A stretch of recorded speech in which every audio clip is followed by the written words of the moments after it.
最佳剧情长片入围的有《日子》、《消失的情人节》、《同学麦纳斯》、《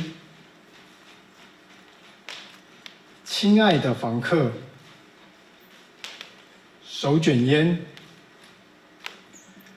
恭喜以上所有入围第57届金马奖的电影以及电影人。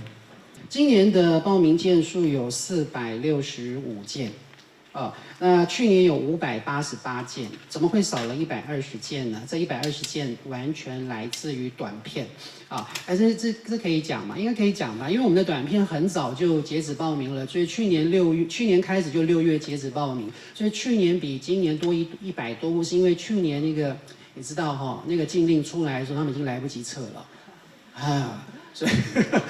所以其实整个的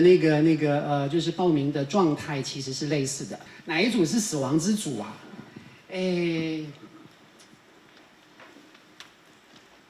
其实应该是剧情长片啦。就刚才我说的，因为今年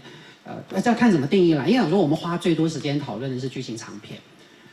因为大家的这个所爱有一点点分散，就是没有像去年那么容易集中这样，所以就发生了刚才我念了一坨拉古那个所谓的剧情长片的那个遗珠，然后各位又发现说，他们好像也都有在其他项目获得提名吧，所以大致上我可以这样讲说，在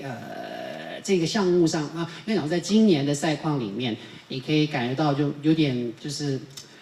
各式各样都获得鼓励，所以并没有就是一面倒的那个状态出现的，所以花最多时间的其实是在剧情长片。最佳男主角入围的有李国煌《男儿王》、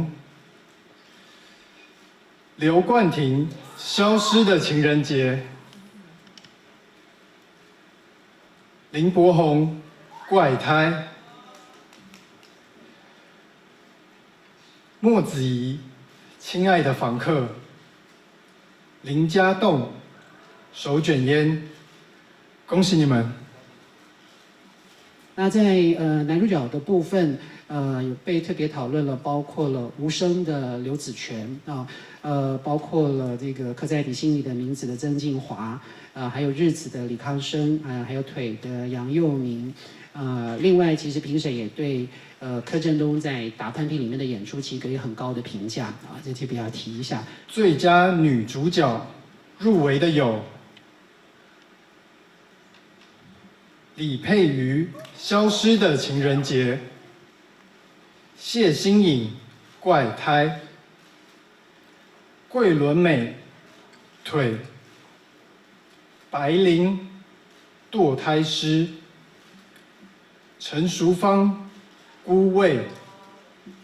恭喜以上入围者。那在这个部分里面有特别被提及到的遗珠，包含了这个幻爱的蔡思芸还有一家之主的这个香港资深的这个女星包起静其实都有被提到。